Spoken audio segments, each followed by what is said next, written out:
आज की रेसिपी गाजर की खीर। सर्दियों के दिनों में जो ताजी गाजर आती है उससे गाजर की खीर बहुत ही अच्छी बनती है। गाजर की खीर बहुत ही जल्दी बनके तैयार होती है और खाने में उतनी ही क्रीमी और टेस्टी बनती है। गाजर का हलवा तो हम सर्दियों में अक्सर बनाते हैं, मगर इस तरह से एक बारी आप गाजर की खीर जरूर बना के देखें।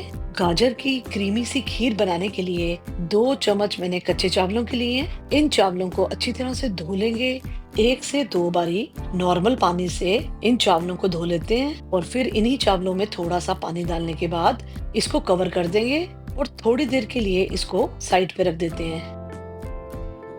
इसी तरह से मैंने 4 गाजर ले लिए हैं जो बिल्कुल ताजी गाजरें हैं, जिनको मैंने धोया हुआ है मगर अभी इनको मैंने छीला नहीं है। तो सबसे पहले इन गाजरों को छील लेते हैं। गाजर की दोनों साइडों को थोड़ा थोड़ा काटेंगे। पीलर की मदद से पूरी गाजरों को अच्छी तरह से छील लेंगे। तो गाजर को मैंने अच्छी तरह से छील लिया है। इसी तरह से बाकी गाजरों को भी छील के रख लेते हैं।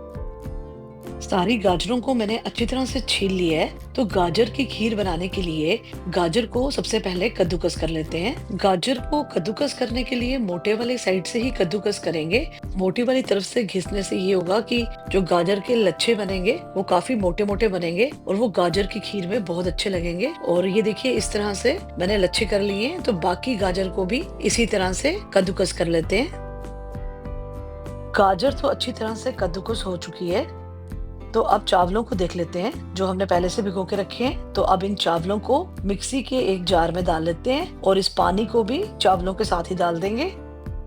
सारे चावल को पानी के साथ ही मिक्सी के जार में डालने के बाद 1 से 2 बारी मिक्सी में चर्न देंगे। 1 से 2 बारी मिक्सी में इसको मैंने अच्छी तरह से चर्न दे दिया चावलों को।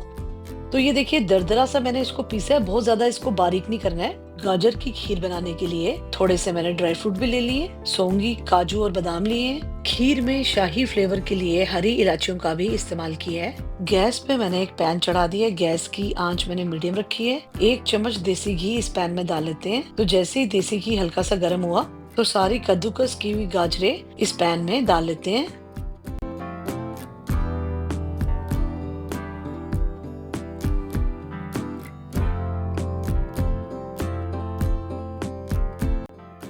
सारी गाजरों को पैन में डालने के बाद अच्छी तरह से मिक्स कर लेते हैं घी के साथ। गैस की आंच मैंने मीडियम रखी है। अब इन गाजरों को स्लो आंच में पकने के लिए रख देते हैं। जब तक गाजरें पक रही हैं, तब तक एक बर्तन में मैंने थोड़ा सा देसी घी डाल लिया है और काजू बादाम को पहले फ्राई कर लेते हैं। घी हल्का सा गर्म हुआ है।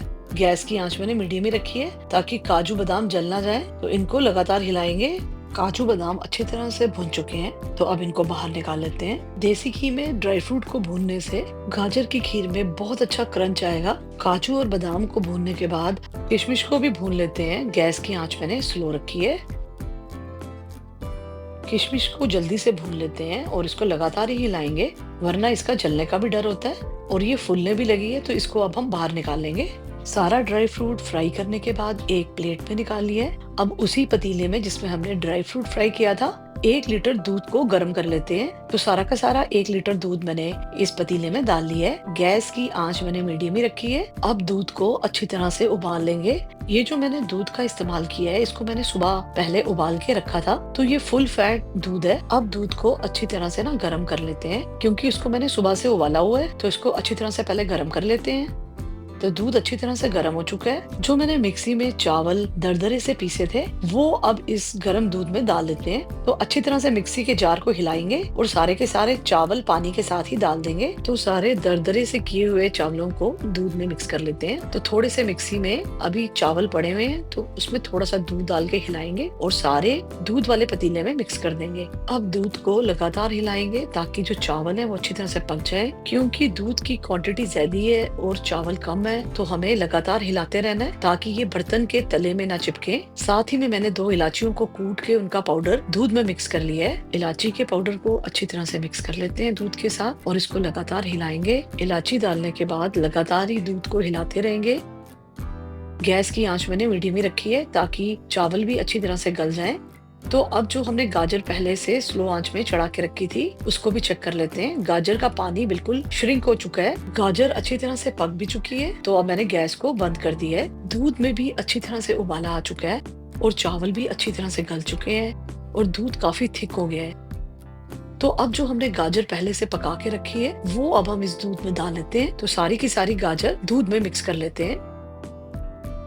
तो सारी की सारी गाजर भी मिक्स कर लेते हैं। चावल डालने से दूध में काफी घनापन भी आ गया है। गाजर को अच्छी तरह दूध में मिक्स कर लेते हैं। गाजर तो पहले से पक चुकी है, बस इसको अच्छी तरह से स्लो आंच में काढ़ेंगे। दूध, गाजर और चावल अच्छी तरह से कढ़ रहे हैं। खीर में एक तो बहुत अच्छा कलर भी आ गया है गाजर डालने के कारण, और साथ में खीर घनी भी हो रही है और इसमें बहुत ही अच्छा टेक्सचर भी आ गया है। तो इसी स्टेज में जो पहले से फ्राई किए हुए ड्राई फ्रूट है उनको थोड़ा सा मैंने दरदरा कूट लिया है। आधे ड्राई फ्रूट्स को और आधे साबुत रहने दिए। तो जो मैंने कूटे हुए ड्राई फ्रूट है वो मैंने अब इसमें ड्राई फ्रूट के साथ किशमिश भी मिक्स कर ली है। ड्राई फ्रूट को अच्छी तरह से खीर में मिक्स करने के बाद अब मैंने इसमें चीनी भी डाल ली है।